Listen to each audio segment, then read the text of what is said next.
Како денес ти го прецепираш нашето општество? Пример, дали би можеле луѓето повторно како тогаш во НОБ да се обединат околу некоја идеја за подобро утре? Па мислам дека сега, иако навидум изгледа полесно, мислам дека е многу потешко, бидејќи луѓето се научени на комфорт, научени се на идејно се затупавени.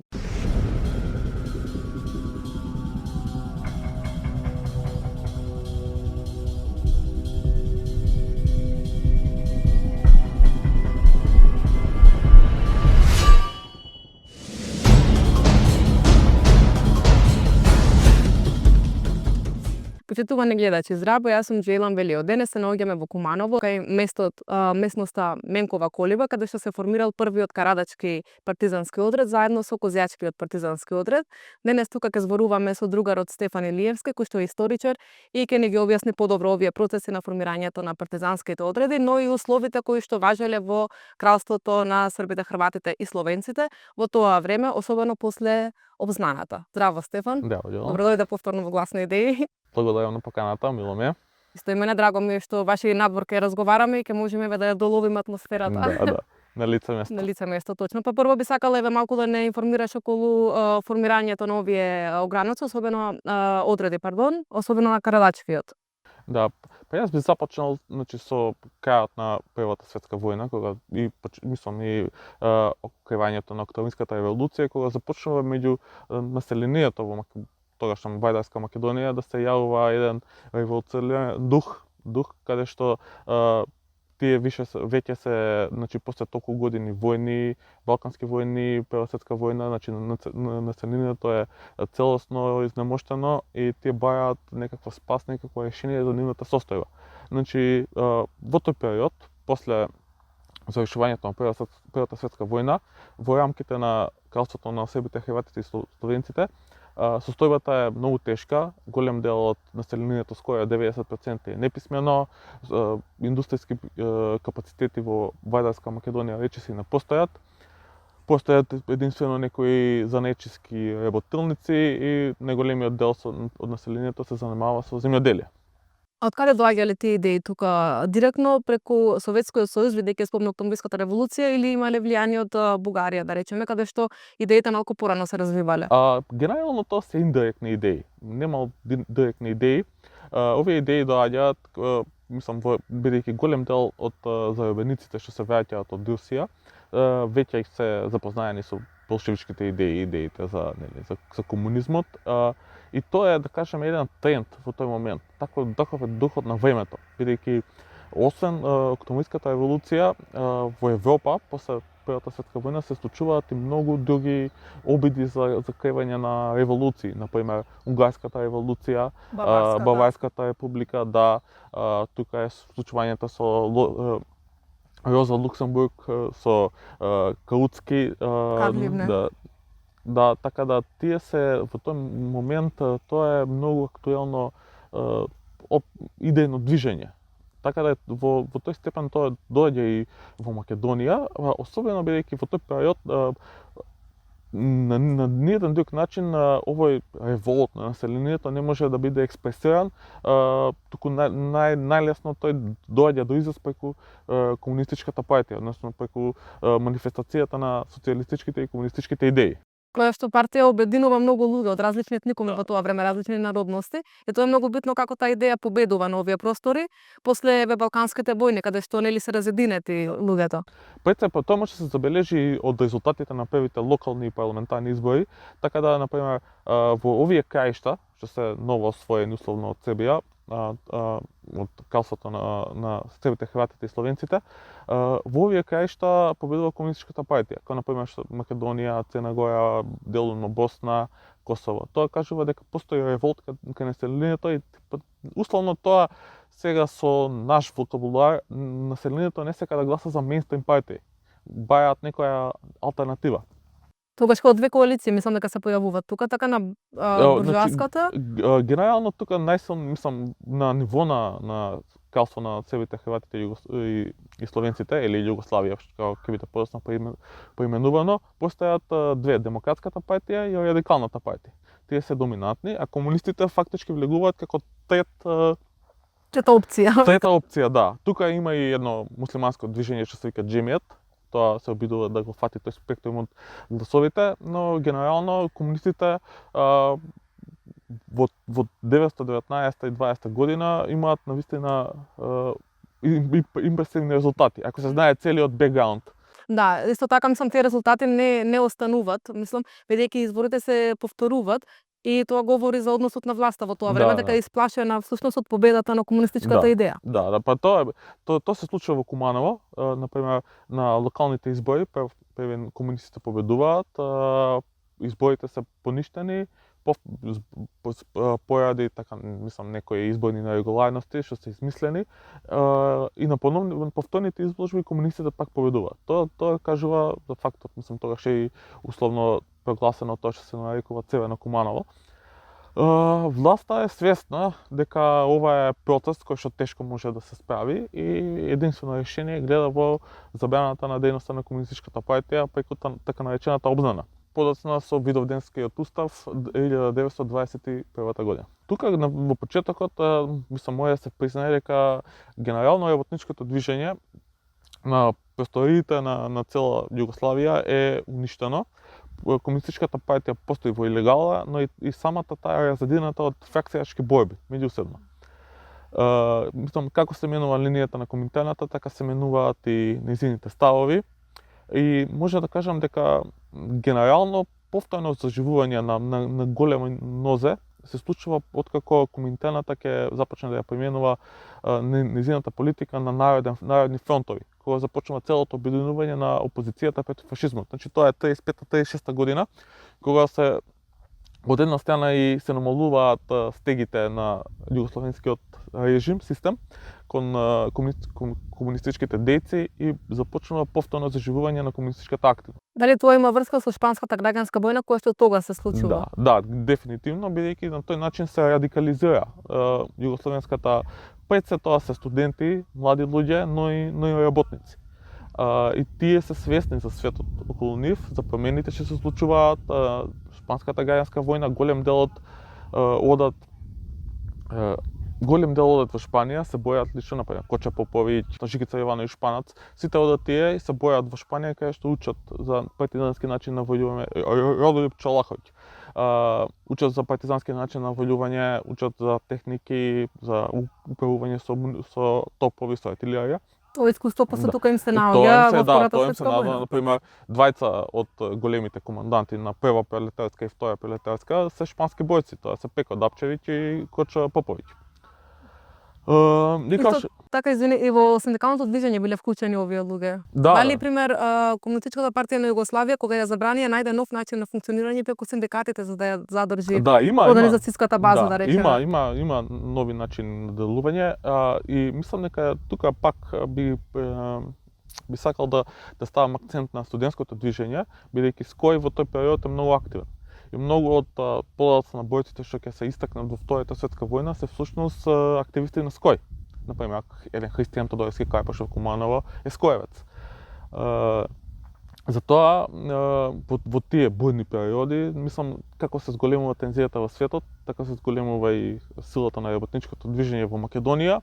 И можам да кажам дека уште значи на 6 април, кога нацистичка Германија го напаѓа кралството Југославија, комунистичката партија на Југославија и Покраинскиот комитет на КПЈ во Македонија веднаш излегуваат со планови, со состаноци во кои што сакаат едноставно да ја антиципираат ситуацијата, да бидат подготвени. Например, Кумановскиот местниот огранок на комунистичка партија во Куманово дава наредби за собирање на оружје, за печатење на пропагандни материјали, за состаноци, се со цел да биде подготвен за евентуална борба во иднина. После 6 месеци се случува тоа, нели на 12 октомври? Да, тоа е дискутабилно, бидејќи некои акции веќе има уште од август месец 1941 година, особено Скопскиот партизански одред, но тука има некои проблеми со раководството,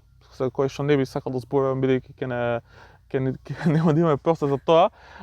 Генерално да, значи откако е избрано ново раководство на Покраинскиот комитет на Комунистичката партија на Југославија за Македонија, се донесува одлука за восстание. Востанието е планирано за 11 октомври, кој што ден денеска го чествуваме како ден на почеток на народното восстание против фашистичката окупација во Македонија. А во случајот на Куманово, востанието започнува на 12 октомври, кога излегуваат двата партизански одреди. Едниот е Карајдачкиот, другиот е Козјачкиот. Да, и се тој трае само 2 дена. Тоа е Карајдачкиот, да. И може малку околу тоа што се случило, биле 15 борци нели кои излегле. Да. Знам дека еве биле сместени во некое село каде што кметот на селото ги издал, нели полу одред загинали на лице место. Да. Што се случило после со останатите? Па не, ја би започнал со, значи, зборното место на целиот Карајдачки партизански одред е ова здание позади нас. Тука била колибата на Бојо Менков, од тука дојде името Менкова колиба, што всушност била импровизирана скривница на оружје. Значи, планот на воениот штаб бил Куманово да извади два партизански одреди, едниот, како што кажавме, да оди на нека Скопска Цена Гора, или позната меѓу локалното население како Карајдак, а другиот да оди на Козјак планина. Значи, Карајдачкиот партизански одред броел 15 членови луѓе. Неговата, мислам, почетна позиција била тука. Тој излегал вечерта 12 октомври и некаде 13 октомври веќе бил во селото Белановци. Селото Белановци денес се наоѓа на границата помеѓу, тоест фактички на интермедијата помеѓу Македонија, Србија и Косово. И целта била на оваа група, прво бидејќи во тој крај доминантно живеело албанското население, тие сметале дека кај тоа население постои потенцијал за борба, бидејќи поголем период во времето на Кралска Југославија било опресирано, а и Бојо Менков имал некои негови созданија од некој негов фактички војник со кој што служил заедно воен рок во Хрватска, имал некои груби ставови, мислења пренесено до него, кои што според неговиот став му ветувале дека може да има успех во таа борба. Но се докажало дека не затоа што кметот нели ги издал. Сега, дали тоа било расположението на населението во селото или не можеме тоа да го знаеме? Па, мора да го сватиме контекстот. Значи, тоа се првите месеци на бугарската окупација на Вајдарска Македонија и уште населението не знае со што се има работа. Каков е тој режим? Дали е опресивен до крајна мера или може и затоа населението и уште тоа генерално конзервативно население што конституцијите гледа со недоверба, така да тие, мислам, затоа и се решаваат на таков чека, едноставно не сакаат да се имаат проблеми и ги информираат властите. Значи, Карајдачкиот партизански одред е сместен, мислам, кога стигнува во селото Белановци, се сместува во една воденица. Воденицата е полураспадната, така пробуваат да ја опипаат ситуацијата, да видат што може да очекуваат, дали постои поддршка кај едно население и, например, Бојо Менков, Бојан Секерарски и Бајам Шабани одат во извидница, фактички одат до кметот, преправени како купувачи на огревно древо, но не добиваат никаков фидбек, никаков позитивно тоа. И затоа тие планираат веќе на 14 да одат кон едно соседно село што се вика Стража, но во меѓувреме шумарот и кметот одат и известуваат бугарската управа во Куманово и следниот ден на 14 тие се фатени мислам во воденицата и буквално е направен масакар. Значи тоа се деца од околу 20 години, така да 7 починуваат, меѓу кои Бојо Менков и политичкиот комесар, например Наца Будјони е буквално оставен да умре. Тој е погоден, ранет, но бугарите, мислам, бугарската војска не сака да му помогне и го остава да умре. Тука загинува и првата партизанка во Македонија, Магдалена Антова. Перо Георгиевски Чичо. Да, загинуваат и Перо Георгиевски Чичо, загинува и тој се обидува да излезе, да избега, но фатен е воено како некој жбун и тука е ликвидиран. Тројца успеваат од одредот да избегаат, исто така убиен тука и првиот и мислам албански партизан Бајам Шабани, така да со ова е ликвидиран тотално Карајдачкиот партизански одред. Па, Стефан, ти благодарам за овој дел, па ќе продолжиме се со разговорот кај другиот споменик кај Козјачкиот партизански одред.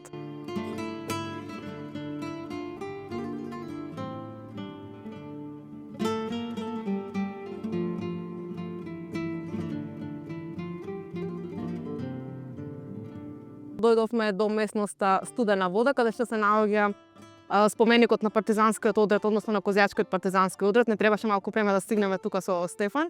Па, Стефан, здраво повторно. Дава. Еве, може малку за старт да не каже за Козјачкиот партизански одред како се оформил. Иако го опати претходно тој дел, ама Да. малку Значи, како подетално. што кажавме, на 12 октомври 1941 година во Куманово започнува содржување два партизански одреди. Освен Карадачкиот, тука и Козјачкиот партизански одред. Значи, неговата појдовна положба, тоест појдовна точка е местото што се наоѓаме сега, односно местото Студена вода во село Доброшане. И како што кажавме, значи планирано било истиот да појде на кај планината Козјак. Тој број 25 луѓе, од кои грото биле младинци, околу 20 на години. Мислам, вредно е се спомене дека најстариот од нив бил 27 години, што говори кажува многу за старосната структура на одредот. Како што кажа претходно, тие биле скоевци, значи претходно биле подготвени Биле за таа задача. некои биле скоевци, некои биле членови на КПЈ, а имало и симпатизери. Тие се собираат, планирано било околу 8 часот навечер, тоа е околу 20 часот, на времето тогаш, значи на 12 октомври било многу лошо. Имало дожд, силен ветар, така да стартот бил одложен дури до 11 часот навечер, додека се собере целата група, значи да се донесе потребното вооружување, амуниција. И тука веднаш започнале, мислам, да се создаваат некои дилеми околу тоа кој правец треба да се настапува. Дали да се држи до првичниот план, да се оди преку селото Четрце кон планината Козјак, или одредот, бидејќи веќе доцнал повеќе часа, да оди во пештерите во близина на Студена вода, во канјонот тоест клисуријата на реката Пчиња во Бислим, па да се чека следниот ден кога ќе се подобрат временските услови и да се оди тогаш на Козјак. Но Панче Пешев, кој бил еден од комесарите на местниот комитет на КПЈ во Куманово и член на војниот штаб, пресекол и рекол дека целиот Козјачки партизански одред треба да настапува, значи, според првичниот план, односно да почне веднаш со маршот и до сабалјето да стигне во селото Четрце. Како што кажавме, значи, уште од почетокот целиот план бил пропратен со многу потешкоти, земјата била тешка за одење, бидејќи паѓал дожд кој цел ден. Веднаш се појавиле и првите дезертарства, значи при поминување на Кумановска река, тука двајца од учесниците дезертирале, збегале. Поради кои причини? Мислам дека целата ситуација, тоа што се доцнело, тоа што временските услови биле непогодни и едноставно дошло до губење на моралот кај некои од членовите, а исто така и главниот, како што кажавме, мислам главниот комендант Љубо Гача имал проблеми, имал болест и едноставно се појавиле првите сомнежи во тоа дали ова мисија ќе биде успешна или не. Бидејќи, мислам, тие стигнале во селото Четрце, дел од групата што продолжила, но тука решиле да се поделат. Значи, една група во која што бил главниот, значи, заповедник на Козјачкиот партизански одред, Љубо Гача, заедно со Кристијан Тодорски Карпош и уште неколку партизани останале во селото Четрце за да го чуваат фактички командантот, а другата група продолжила на планината Козјак во правец кон селото Жеѓане и Малотина. И кој бил исходот на Козјачкиот партизански одред?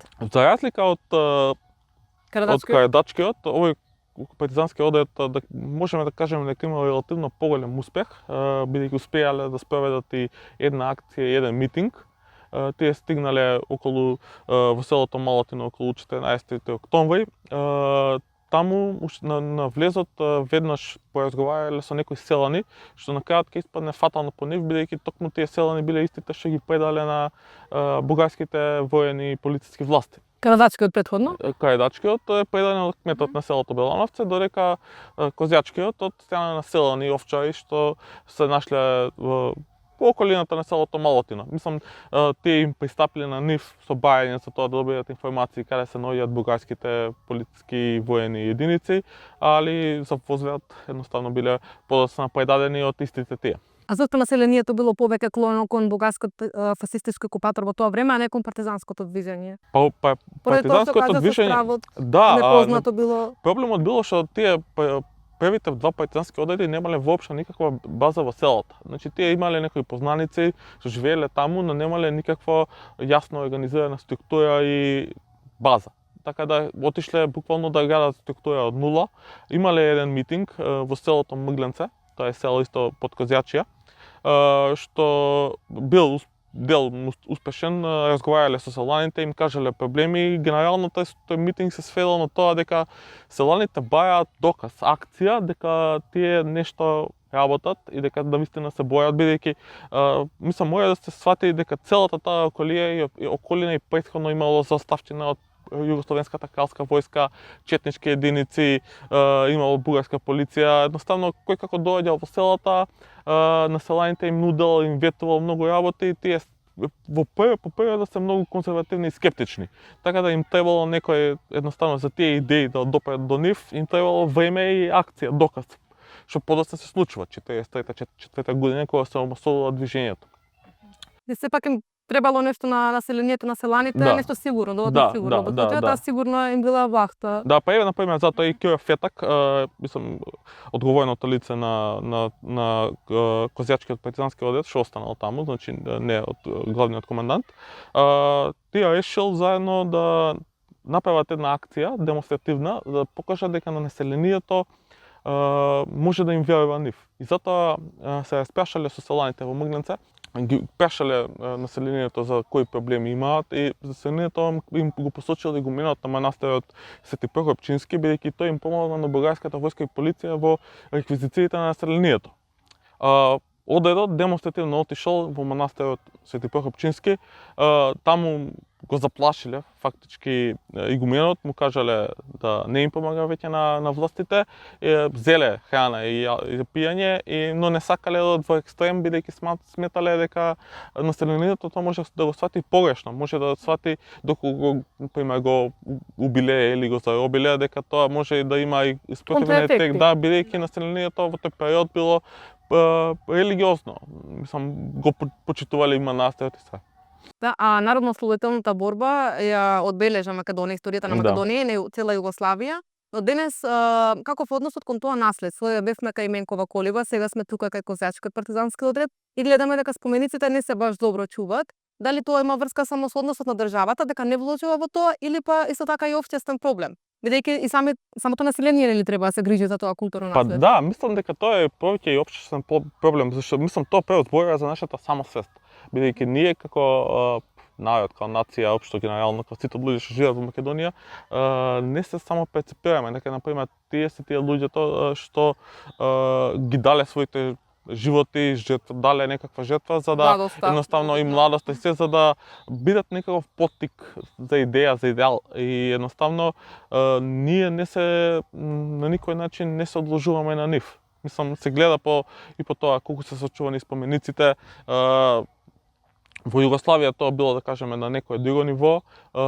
По 1991 година, по прогласувањето на независност, тоа е тотално запуштено. Веќе никој не се грижи за спомениците во НОП. Не само таму, мислам и бистите во Куманово поло се обезглавени, немаат се предадени за старо железо, едноставно никој тоа не го гледа како нешто што е битно. Исто така и во Скопје, во другите градове тоа е случај, но мене што ми го привлече вниманието е тоа дека некои споменици, пример што не се од НОП, се целосно сочувани или па се реновираат сега во ова време, додека па тие што се од НОП намерно се уништуваат. Дали има тоа врска, пример да речеме и со заедничката борба на народите тука, дали сака тоа да го избришат, како да не се случило? Да, мислам дека има тоа е дефинитивно тоа фактор. И генерално, мислам, после 1991 година доаѓа до некаква ревизија на историјата, каде што сите НОП се едноставно става во последен план.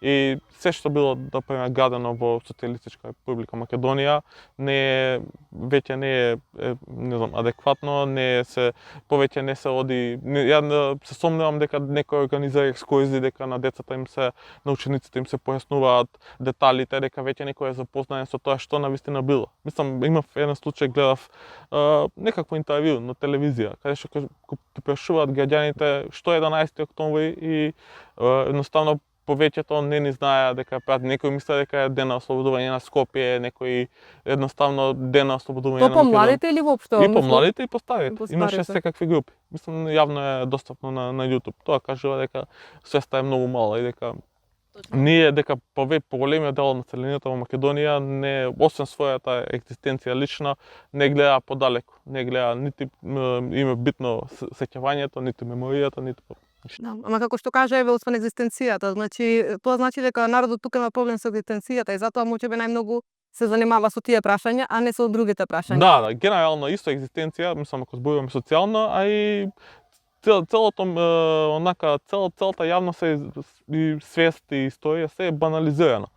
И едноставно никој не придава внимание на тоа. Се глорифицираат личности што живееле пред 2000-3000 години, што немаат никаква дојдена точка, а од друга страна тие што имале директно влијание за добивањето на независност на Македонија, на едноставно изградбата на подобар систем, на изградбата на државата, тие се ставаат во позадински план и веќе никој не зборува за нив. Точно, тоа има врска со целосната деградација на таа идеја и на тој систем. Па еве сега да направиме еден скок до денешницата. Како денес ти го прецепираш нашето општество? Пример, дали би можеле луѓето повторно како тогаш во НОП да се обединат околу некоја идеја за подобро утре? Па мислам дека сега, иако навидум изгледа полесно, мислам дека е многу потешко, бидејќи луѓето се научени на комфорт, научени се на идејно се затупавени. Например, што е разликата? Тогаш можеби материјално во тие години тие немале материјални средства, но идеално биле многу силни. Значи тие верувале во идеи, верувале и во октомвриската револуција, и во борбата против фашизмот. Сега материјално можеби сме во многу подобра ситуација од тогаш. Но вербата е одземена на некој начин. Идејата и свеста и се е тоа банализирано до некаква едноставни потреби што едноставно го заглупавуваат целото население. Да, и кога викам вербата, мислам на вербата дека нешто може да се промени. Да. И на тој начин кога човек не верува дека нешто може да се промени, нели запаѓа во апатија, во индивидуализам и веќе тоа се репродуцира понатаму во општеството. Да, ама тоа е многу е тоа опширно прашање и не може да се одговори лесно. Едноставно можеби и навистина сме стигнати до точка која што нема враќање назад, дека дали уопште може да се дојде до подобро. Па мора да веруваме дека може, инаку што би било понатаму. Да, Стефан, ти благодарам за убавиот разговор. Почитувани гледачи, за повеќе емисии следете на YouTube каналот Гласни идеи.